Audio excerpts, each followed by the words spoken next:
foremost, I wanted to welcome everyone to Big Tent USA. As most of you know, Big Tent USA is a national woman-led pro-democracy organization promoting civic engagement through education and activism. We have a lot of events coming up, including a very special spotlight speaker series this Friday, June 10th at 9 a.m. You heard it, 9 a.m. Former U.S. Attorney Barbara McQuaid and former Assistant U.S. Attorney for the Southern District of New York, Danya Perry, will discuss day one of the January 6 hearings, and that will be moderated by our dear friend, former Ambassador Norm Eisen. On Wednesday, June 15th at 7 p.m., Ryan Bussey, whom you might have heard on any number of channels or podcasts or read some of the things he's been writing about. Ryan Bussey, who is a former firearms executive at Kimber America and is now a senior advisor for Gabby Giffords' organization, Courage to Fight Gun Violence, and author of the newly released Gunfight, My Battle Against the Industry That Radicalized America, will help us understand how we got to this current reality where there have been over 240 mass shootings this year alone. And just this past weekend, there were 13. That really makes me emotional to even say that. Lastly, our spotlight speaker on Wednesday, July 13th at 7 p.m. is none other than renowned author and journalist Michael Lewis, who is coming to us from California. Vanessa's daughter reached out to him and he agreed to speak with the Big Tent community. So we're very grateful to Vanessa and her daughter Amelia. We will give away copies of either The Fifth Risk or The Premonition ahead of the call, and the first 100 registrants for the call who want either one of those copies we will mail it to you. So that's a lot. What time is that? That's at 7 p.m. Okay. And everything will be on the website and in our newsletter. So don't forget to open that up when that comes in your inbox. First of all, I want to thank our friend Amanda Littman at Run for Something, she introduced us to Pima County Recorder, Gabriella Cázares-Kelly. Gabriella was elected Pima County Recorder in November of 2020 and began her administration in January of 2021. She leads an office that oversees voter registration, early voting, and document recording for Pima County, Arizona. She was inspired to run for office after encountering many systemic barriers preventing people from simply registering to vote. She is the first Native American to hold an elected Pima County office and the third Native American to hold county level office in the state of Arizona, which I find truly shocking. But welcome, Gabriella. Thank you so much for coming to Big Tent. And with that, I'm going to turn it over to you. Thank you. Skuktash, everyone. Anya Nyapchugi, Gabriella Cázares-Kelly, Bismo. Otkuk Amjad. Anya with the Pima Chikran Ohan. Good morning, everybody. My name is Gabriella Cázares-Kelly. I'm from the communities of Bismo and Cook, which are located in Donna Reservation, which is in southern Arizona. It is a reservation the size of Connecticut, which most people have no idea exists. I currently serve a jurisdiction that has over 625,000 voters, including the majority of that reservation. And also another reservation, the Pascoyaqui tribe of Arizona. We're located in Tucson, Arizona, and I actually live in Gabby Giffords' district, and I have, what is now, I think we're number 8, Congressional District 6. But that also hits very close to my heart because I remember that morning very vividly on local television. So as Kitty mentioned, I first got involved after actually starting out really small. I volunteered to host a voter registration table at the tribal college where I worked here in Pima County. We had a really small campus of about 300 students. And so we thought, oh, this will be really easy, you know, to register all these students. We'll just do 2 afternoons in the student lounge. And what ended up happening was I would ask the question to a student, for tribal students, tribal college students, they can be native or non-native. It's an open public institution. It's just like any other community college, except that we focus more on native culture and history and language. And so I would ask a student, are you registered to vote? And if I was asking a tribal member that question would confuse people, because you are eligible as a tribal member to register for tribal politics and vote in tribal elections, and also state, federal, and local. And so every single conversation that I had ended up having to be a civics lesson. And so my 2-day planned table ended up staying up for almost a month. What I ended up doing is I moved the table with all of the materials in front of my office door. And in order for people to come into my office, they had to skirt around the table. And we continued to register voters. So it was really difficult. We found there was a lot of issues having to do with addressing. On my reservation, there are no physical addresses. So for example, to get to my home, the community where I am from, I no longer live there, but my cousins do. The best that I could give you for my address would be take Highway 86, go south on Indian Route 15, turn right at the red fence, go down the dirt road, and take a left at the big tree. That is literally the best I could do to provide you with my address for my home. And so when I would encounter tribal members who would then say, well, on here it says I have to put a physical address. What do I put? So they would have a really hard time filling out the form on paper. And then they would have an even harder time up until the 2020 election cycle. The Motor Vehicle Division, which oversees our statewide voter registration database, they would not allow non-standard addresses for people to get registered to vote. So around this time, as we were doing voter registration, we felt like we had gotten everybody on campus. But then I started having students come up to me and say, thank you so much for registering me to vote. I got my card, but my sister wants to register. Where does she go? My uncle wanted to register. Where can I get him a form? What we recognized is that reservation the size of Connecticut, with the lack of road infrastructure and internet infrastructure, with only one grocery store and one gas station, didn't have voter registration forms anywhere in the community. Nobody knew where to go to vote. And once they did have those voter registration forms, they didn't know how to fill them out because it was very difficult.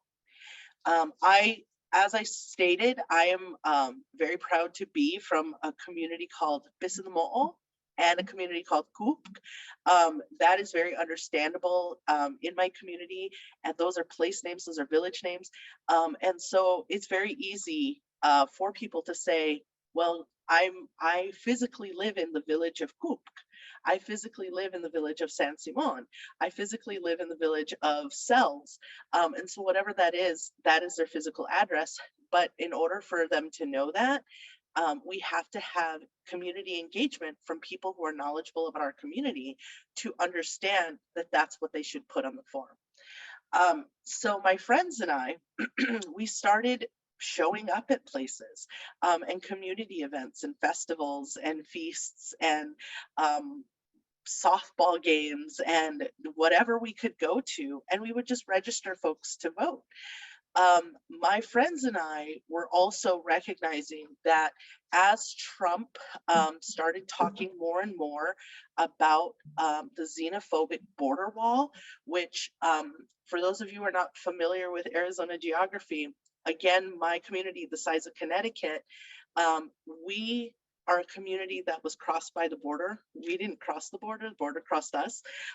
So our traditional lands are from Phoenix area all the way down to the US-Mexico border, and they extend into Mexico. And we share about 69 miles with the US and Mexico and Arizona border. And when I was a kid, we simply used to go across the border to go visit friends and family. We would drive our truck up to the border wall, which wasn't a wall. It was just it was a fence. It was a mesquite and barbed wire fence. And usually the youngest kid, usually me, would jump off the truck, open the gate, the truck would drive through, and you would close it, and you had to make sure you closed it because you didn't want to have any cattle or horses accidentally leave the country or come into the country. And that border wall or that line, that fence that used to be there, that was intended for livestock. It was not intended to keep out people.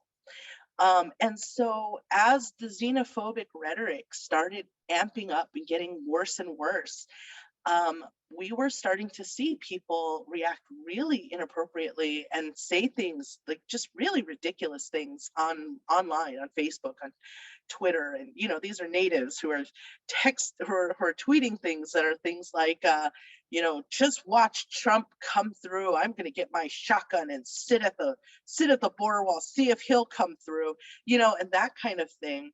And I'm like, you know, Fred, we know your grandma. We know that you're not going to do that. But why are you saying things like that? And we recognize that that response was actual fear. People were scared, and we had no idea. They were also talking about dissolving reservations. Reservation the size of Connecticut, that was a really huge concern for my community. And so my friends and I, we held an educational forum. 200 people showed up just to find out more about what the legality of Trump's border wall was and what risks we had as Indigenous people living on one. Once 200 people showed up, standing room only, my friends and I realized that we had something and that we could push our tribal government, our local government, state and federal, that we had the ability to go to Congress people's offices and senators' offices. And we followed the indivisible model, the national movement, and we created indivisible Thonol. Thonol means desert. Indivisible means undivided. And we were talking about the border wall, undivided desert. And that really launched us into, I'll see if it shows up backwards or not. We're big fans of stickers here. Indivisible Thonol, which is the state of Arizona and our traditional symbol, and dancers. There's 4 women at the very front and 4 women at the back. I'm sorry, 2 and 2. Normally males start dances like that. And it's because 4 women started our organization. And we have a hummingbird, which is the smallest but bravest animal, because it was a small organization that did really big things, and an Oya for Water is Life. And one of the things that we've done is we've actually got 2 of our members elected to office. So one person, a good friend of mine, ran for school board, and she now sits in the local school board. And then there was an opportunity, you know, I was constantly calling the Pima County Recorder's office, and I was constantly emailing them and telling them, this is what you should, you know, be sending out, and this would be really helpful to have on social media, or this is the information and the wording that would be helpful for our community, or could you change this flyer to reflect this change? And I was constantly, I kicked my sister off of speed dial and put Pima County Recorder's office on speed dial, because that's how often I interacted with this office. And the previous recorder was not very, she was a Latina recorder, but not very sympathetic for any Native community or Latino community. And in fact, she unceremoniously closed a early voting site for the Pasquayaki Nation, which she did that without any tribal consultation. And then the tribe actually requested it, fought for it for about 2 years, and then took her to court. And up until the very end, she refused to reopen that early voting site, which would have been saved if we had the John Lewis Voting Rights Act, which would not have given her the ability to do that without pre-clearance from the government. And so we're running into all of these things. So when she announced that she was retiring, my immediate thought wasn't actually to run for office. My immediate thought was, what if we have a white supremacist who takes on this role? What if the next person also doesn't care about Native communities or Latino communities? And what if all of the work that I have done to contact and work with this office completely goes away? And so I realized that not only was I really concerned about the future of this office, but that I had a duty to at least try to run for this office, which I did in 2020 as kind of the underdog, as the community organizer. I was labeled as an activist who, you know, they were saying, you know, they don't have any experience. I have a degree in educational leadership, just the same degree as a principalship.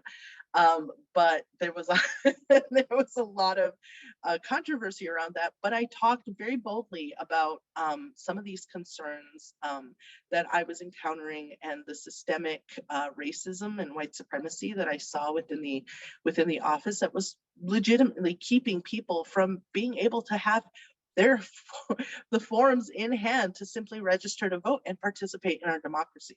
And so with that message, we continue to push on my side in particular.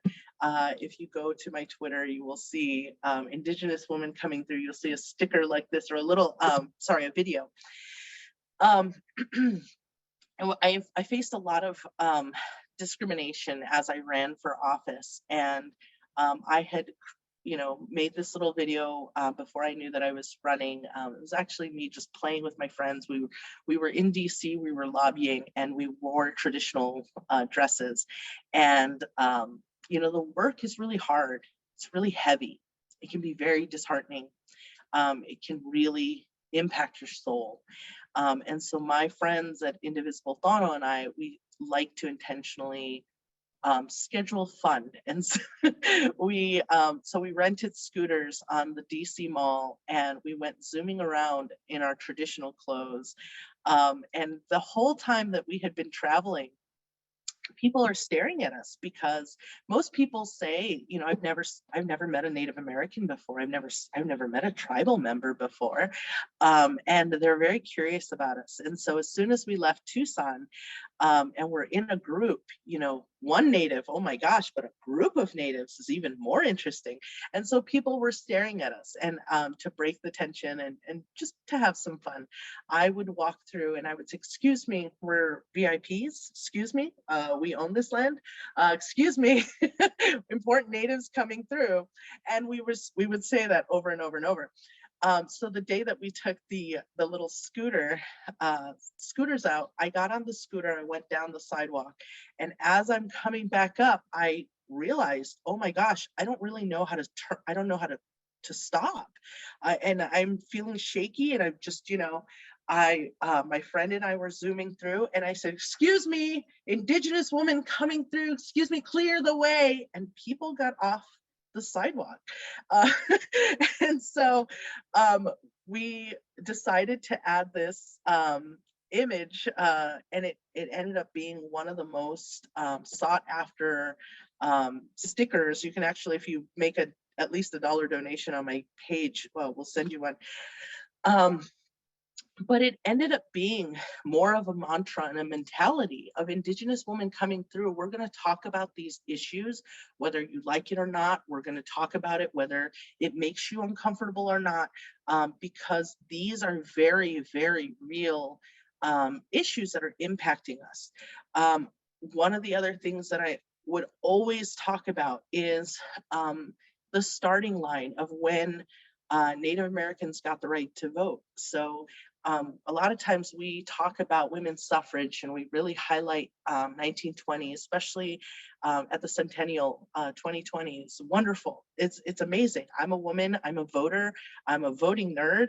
But when I started recognizing that there were systemic barriers to voter registration in my community, I started looking up to see, what that history was for me and for my family. And that date, 1920, I'm like, that doesn't make sense to me, because my grandmother was born in 1918. But in my knowledge, right off the bat, common knowledge for Native communities is that we weren't considered United States citizens until 1924, and we were actually considered wards of the state. So we were not considered our own human beings who could make our own decisions. And so in Arizona, it wasn't until 1948 when 2 World War II veterans came back from the war. They tried to register to vote, they were denied, and the Maricopa County Recorder denied their right to vote. So that is just 2 counties over. They have the largest, and their Maricopa, I think, has been a lot in the news as of late, since 2020 for sure. So they, those Native veterans sued the state of Arizona. We won, and we received the right to vote in 1948. However, that didn't free us from discriminatory practices, poll tax, literacy tests, or anything like that, or simply just being denied the right to vote based on our appearance. So it wasn't until the civil rights movement that paved the way for the Voting Rights Act of 1965, where we could then vote. Dr. Martin Luther King's work, John Lewis, his important work, and the countless others who died, paving this way. However, but my grandmother didn't speak English, and we did not have language protections until the mid 1970s, which my oldest brother was born in the 70s. The 70s weren't that long ago. And so when we talk about who has a starting line and when and where and how, we have to really recognize that we have a lot of catch up to do, particularly in these communities. And so my office that I ran for, it used to be a quiet office. I used to have to tell people. We did voter registration, early voting, and recording. And most people didn't know anything about it. And then the GOP started attacking voting. And actually, just yesterday, you'll start to see in Mojave County, a judge struck down the idea that early voting, which 80% of Arizonans now receive a vote by mail ballot, and they tried to say that it was unconstitutional. And so just yesterday, a judge struck that down, but the attack has been really profound. The last thing I'll say about this, and then I'll open up for questions, is in having conversations with the 15 other county recorders, many who've been in office for 20, 30 years, they tell me that previously they used to see maybe 50 election-related bills a year. The majority of the time, they would be just cleanup bills, changing languages from may to shall, and different things like that. Very, very much housekeeping type of bills. But in the 2020 election cycle, or legislative cycle, they saw 80 bills. And the first year that I was in office, in 2021, we had 185 from start to finish, all the way through the budget. They were trying to sneak things in. This cycle, my second cycle going through a legislative cycle with the Arizona State Legislature, we started in the first 2 weeks with 145. We have not even gotten to the budget yet.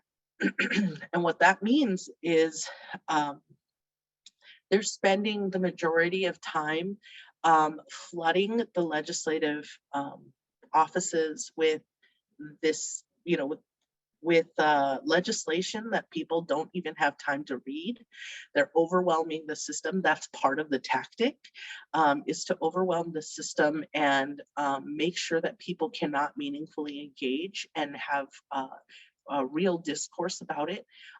I do belong, I'm the vice president of the Recorders Association in Arizona. And so we are able to have conversations with the other county recorders. And even though there are 15, 9 of them are Republican recorders, 1 is independent and 5 are Democrats. Even though we all come from different backgrounds, we all largely agree that this is an attack on voting rights. And it has been really frustrating because within the Recorders Association, we have been very adamant about how harmful some of these bills are, and we will even share with the governor's office, and still we are getting nowhere. So it's been a very scary time to be an elections official in Arizona. So I will stop there because I know that there are probably some questions, but feel free. Gabriella, wow. First of all, I just want to say that we really appreciate you sharing your story, of how you started working on behalf of, voting rights for your people, but for all Arizonans, and then how you took those lessons that you learned, as hard as they were, it sounds like, and turned them into this incredible career and job that you have now. So it's very inspiring, and it means a lot to know that and to know your story and to hear you. So the first question that we got is just, how long is your term in office? When do you have to run again? So I'm halfway through, which, oh my gosh, it has gone by really fast. So I have a 4-year term, and I will be running again in 2024. Two things. Number one, it goes incredibly fast. I cannot believe that I've only been in office for a year and a half, because like I said, after the first few months, and we were 120 pieces of legislation through, like, we had to learn a lot of law, a lot about our elections procedures manuals, and everything. And so you get acclimated very, very quickly. The second thing that has happened has been the unexpected spotlight that I've been in, not only as an elections official in in Arizona, an official in the country who is seeing really extreme behavior from our legislation, but also as a Native American. So many people, again, I hear that over and over and over. And so for people, many times they had no idea that this was an issue. In Arizona, we have 22 federally recognized tribes.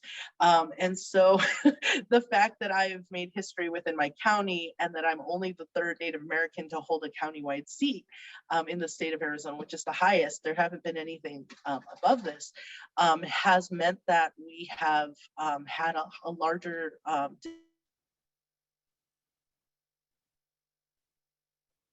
all of those kinds of things, not only across the state, but beginning to be nationally also, such as with your group. And it's been really surprising to see how many people are so invested in what is really an important office, but had never really had the spotlight. And recorders across the state and clerks across the country are also saying similar things of, nobody used to pay attention to this work before, and now we're under hyper scrutiny, and there's, whole campaigns directed towards misinformation and disinformation, intentional and malinformation. So those are things that we're looking out for. Can I, since you brought that up, that was one of the questions I had is, what are you finding, and maybe you're sharing this information with the other recorders in Arizona, what messaging are you finding is working when you are trying to counter the misinformation and the disinformation when you're speaking to voters on the ground? So it's once you talk to people, it's actually really easy because the transparency is already, processes are, we have to go through certain things and have to use the elections procedures manuals. We have some of our procedures listed online. Once you are actually talking to somebody and they find out what happens when you receive their ballot and their ballot affidavit and how you go about ensuring that this person is who they say they are, and how the process is accountable, and how there are, we have, for any time we're handling ballots, we have a party balance. So we have 2 people from opposite parties handling a ballot to ensure that nothing sneaky is happening. We continue that literally with every single task that is required until that ballot gets transferred to another department, where then finally the ballot affidavit is opened and the ballot is counted and tabulated. And so once you start talking to people and you're talking to them one-on-one and you answer their questions, a lot of those concerns go away.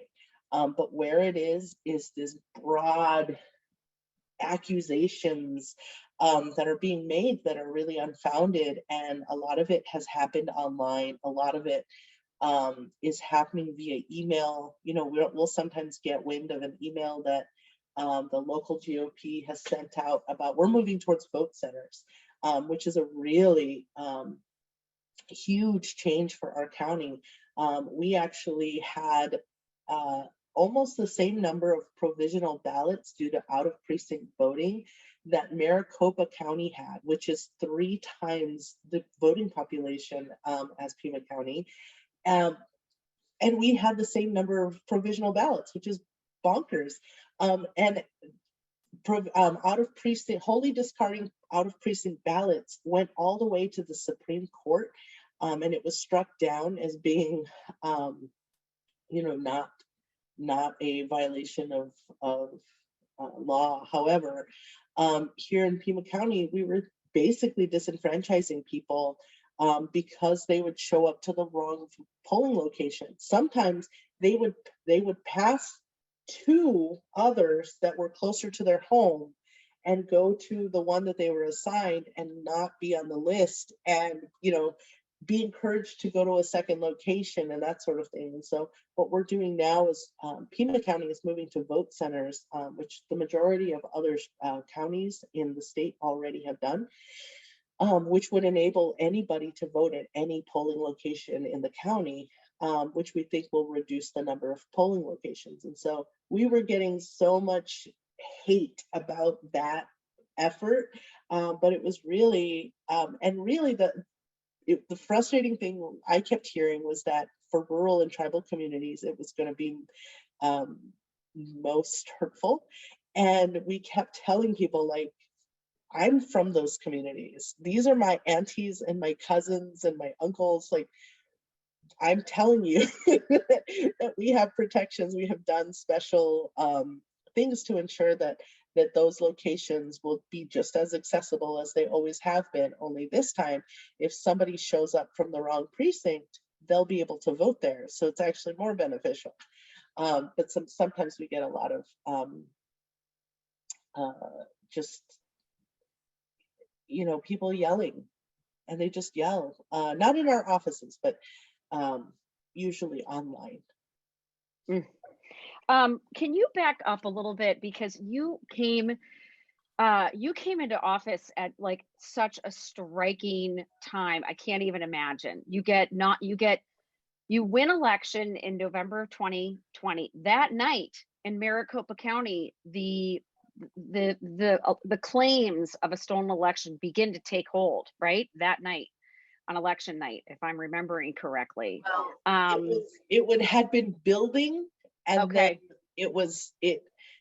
became like national news around that time. But yeah, Okay. there was a lot of mis and disinformation, especially around the post office and the security of vote by mail, which again, 80% of Arizonans participate in vote by mail already. And so, yes, but election night, it became the spotlight of the country and the world. Yeah.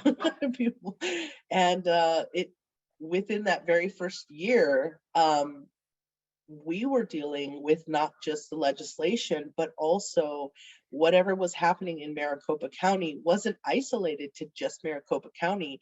And people were also, making accusations about Pima County, whether or not it was fraudulent or not. And luckily, nothing took hold here in Pima County, but there was we were having to respond to journalists and the media, and we were having to really be active about the disinformation that was being put out there, and be proactive about how we talk about voter security and the integrity of our election system.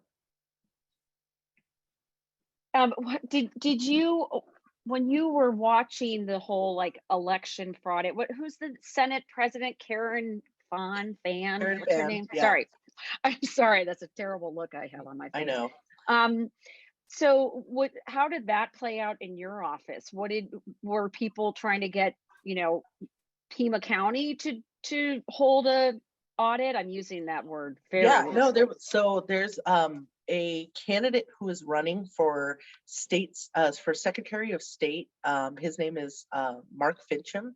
He's a current legislator in Maricopa County who was he kept saying he had evidence of 30,000 ballots in Pima. Never submit anything that, and so we would have to respond to the media requests and say, well, what about these 30,000 ballots? And we would have to continuously say, we have seen nothing has been submitted, there has been no evidence, there's nothing for us to investigate. We would urge anybody who had that to come forward, but we have not seen anything, and nothing has been submitted to the Attorney General's office, which is the proper protocol. And so we would have to continuously talk about what those accusations were, but they were nothing more than accusations. And literally at the end of media releases about this 30, there would be a campaign donate button. These are campaign antics, and it's shocking that that's allowable. But there's really nothing that they could do to stop it. But nothing took hold here in Pima County. They've continuously. My husband just randomly got up and ran out the door, and I'm like, I don't know. Sorry, that was distracting. Between him and the dog, this can be sometimes difficult. But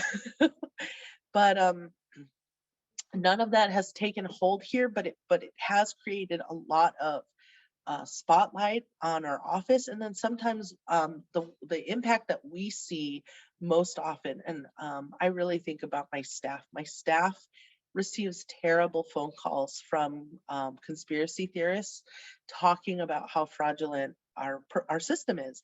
And half the time they're able to connect with somebody and calm them down and talk about how their ballots are actually handled. But again, that is an individual conversation that is happening with voters in a jurisdiction where we have over 625,000 voters. So it takes an incredible amount of time and patience.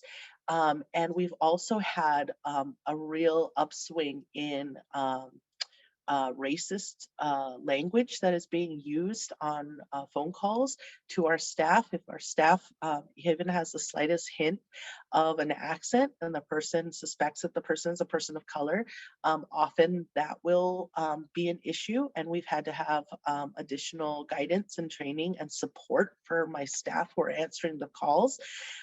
And we've also seen things online directed at our social media accounts. And so for the most part, Pima County is a Democratic county, and that's really reflected in that way. But the threats to voter administration, election administration are, continue to rise. And that rhetoric, it's manifesting itself in ways that make more work for me, more work for my staff, make it a hostile work environment. And one thing that we're seeing across the nation as a whole in the elections industry or the profession is that people are leaving. People don't want to be in those roles. And so we're seeing people who have, been in office for 10, 15, 20, 30 years, who are leaving, and they're taking their institutional knowledge with them because it has become so hostile. So anytime you can share some love to your elections officials, please do so. I met one of you earlier who is a letter writer. Make sure you send some love notes to your elections officials. I'm not joking. When they see when we receive cards and things like that, we put them up on a bulletin board, and people love them. They adore them.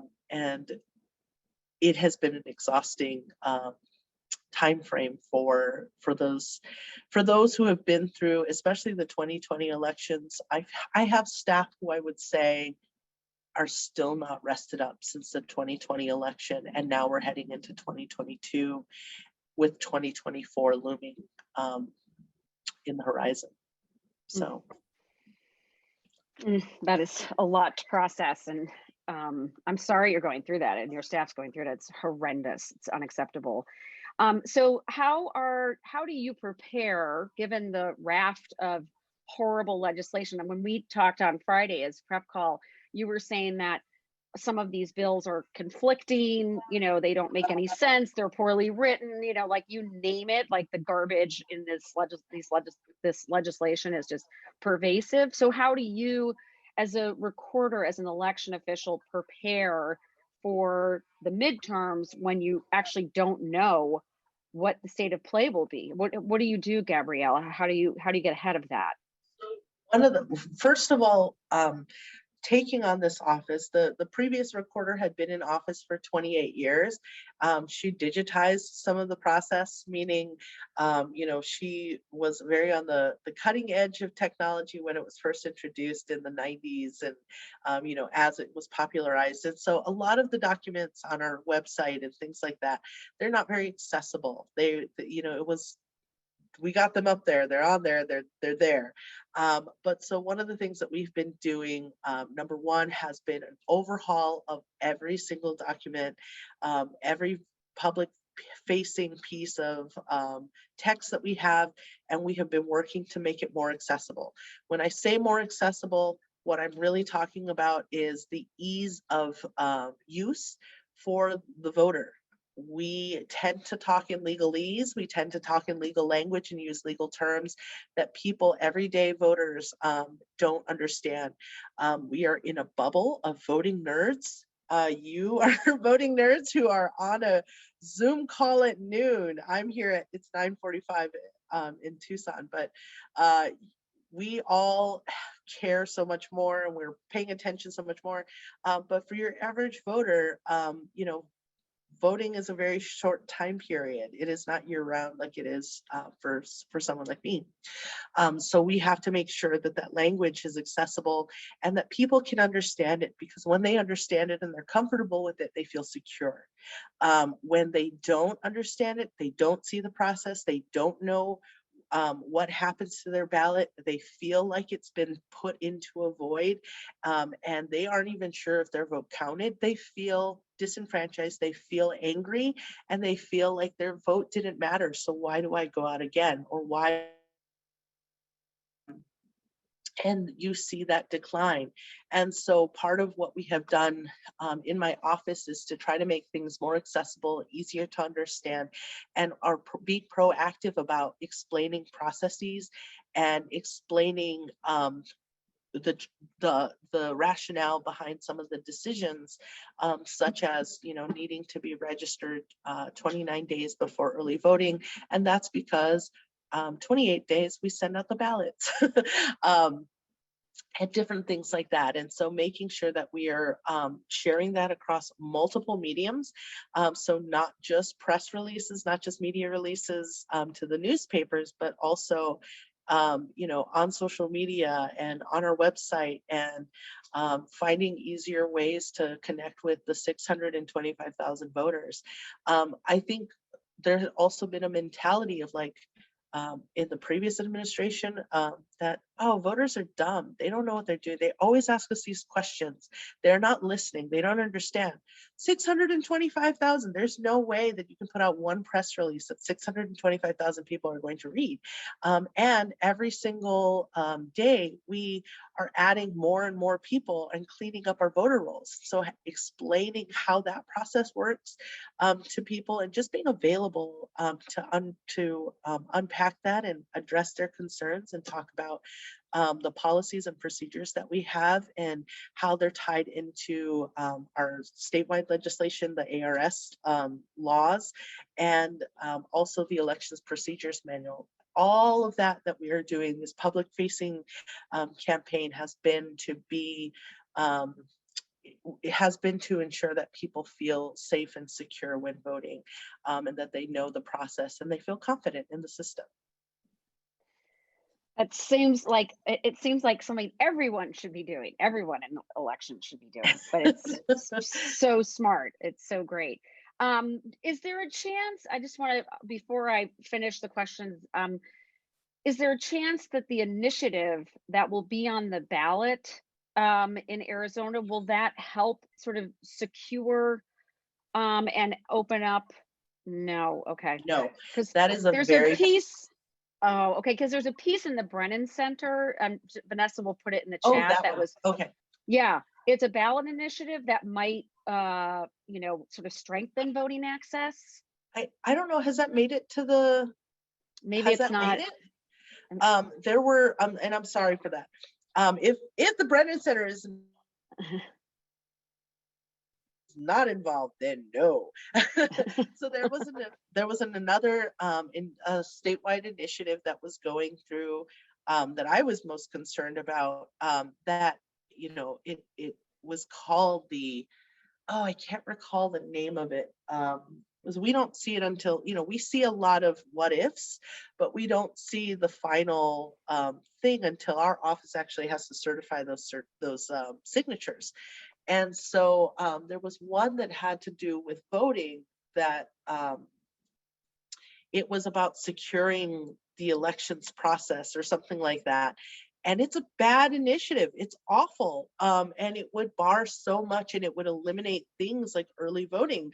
And it does the opposite, and it kicks people off the rolls, and like so many terrible things. And it was putting the Recorders Association, like we had conversation about it, because normally we don't make comment on initiatives because it's the will of the people. It's up to the people to decide how they feel about certain things, and they can either vote for it or vote against it. And we usually try not to influence that. However, when you have a bill that directly impacts our work and disenfranchises voters, which we are charged, we have been elected into office to protect their rights, what are we supposed to do? And so we've had a lot of conversation about this, and we have come to the conclusion that we need to tell people actively, when asked about this initiative, which we would normally, try not to weigh in on, that we have opposed the legislation. We have opposed similar legislation that has been introduced into the Arizona State Legislature and that's what that's our stance. And so there is another initiative that was up, and I don't know if it was if it's finally made the cut or not, but it was a pro-voting bill. I only had two small concerns with it, having to do with postmarks, but other than that, it's fine, and it would expand voter access. So anything that expands voter access is absolutely something I support. But I haven't seen the initiative numbers for those, so I don't know off the top of my head. Okay, let's hope the good one makes it onto the ballot. Good one. The good one. Yeah. Well, if anyone wants to read that Brennan Center piece, Vanessa has put it in the chat, and it's pretty eye-opening, and yes, just reinforces what you said, Gabriella. So thank you. I'm a big fan. I'm a very big fan of the Brennan Center. Yeah, me too. Us too. I just want to say, I want to tell you that John Cooper just put something in the chat, just saying what an inspiration, and you're giving him hope that democracy can prevail. So thank you for that. And very quickly, because we are going to pivot to, upcoming activism, as you know, we've been saying, Big Tent loves its activism. So there is a question from Sarah O'Neill about, we are working with Vote Forward, and we're going to start working with Vote Riders. And that Vote Riders is focused on voter ID in Arizona.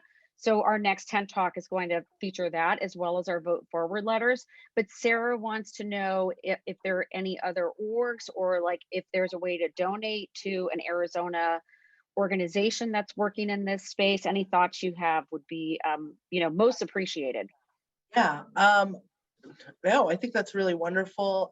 I myself am someone who has a tribal identification card, and that is, it comes up so often. People and legislators have no idea what this is, and they try to make sweeping generalizations about the use of tribal IDs from the people who first inhabited this lands, determining whether or not we're citizens or not. And it's very xenophobic in nature. It's very racist, and it comes up over and over. So yeah, that is a really big issue. That group in particular, I'm a fan of them as well. They do great work. They've been doing great work in the northern part of Arizona. For southern Arizona, I will get back to you with a couple of ideas for some organizations that I support. Right off the top of my head, I should have like a cheat sheet of recommendations of who to send dollars to, but definitely more local. Local is always really helpful, even for people who are, if you find people that are running in local office or holding local office, send them dollars, because their platforms of their reach, like even even though I'm not running for 2 years, I pay an assistant to help amplify me on social media, because I have this really strange, huge following on social media.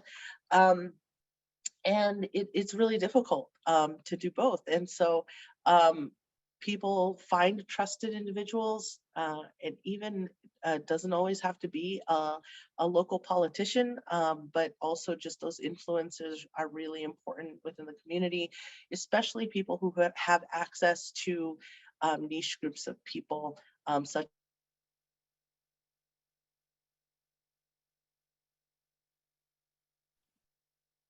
but specifically those groups of people that others are trying to find their way in. There's already people in there that are influencing, that are helping people understand and make these connections. And so, figure out ways to support them. But I'll send Kitty an email with lists of organizations that I support. Great, thank you so much. And we're going to wrap up our hour with you. And on behalf of Big Tent, Gabriella, I want to thank you for sharing your story, for doing the work you do, for running for office for the first time, for winning, for helping the voters of Pima County, and for inspiring all of us on this call today. We're so, so grateful to you for who you are and your work. Everyone follow, it's now in the chat, follow Gabriella on Twitter, Big Tent does. And I just wanted to remind everybody that we will have another tent talk on June 21st at noon, and we will be doing more letter writing through Vote Forward and starting some letter writing with Vote Writers. So, take a look at that. We're excited to be working with Vote Writers because we all know, thanks to Gabriella, how important voter ID is. And just to recap, get your coffee. Join us on this Friday at 9 to hear from our hotshot lawyers, Barbara McQuaid and Danya Perry. Make sure one thing that we all can do is elevate the work of the January 6th committee and the hearings. It's very, very important. Fox News is not going to be running the hearings, so everyone needs to tell their friends, their family. If you're on social, promote it. Just turn your TV on if you can't sit there all day and walk away, but keep it on, stream it, whatever you have to do. These hearings are essential, and we have to promote the work of the committee. So please, please do that. That's a really good piece of activism for all of us. June 15th, 7 p.m. is former firearms executive Ryan Bussey, and July 13th at 7 is author and journalist Michael Lewis. So hope to see you all soon under the tent. And again, Gabriella, thank you so much. We are truly, truly grateful. Everyone stay well, stay safe, and we'll see you on Friday morning. Bye, everybody.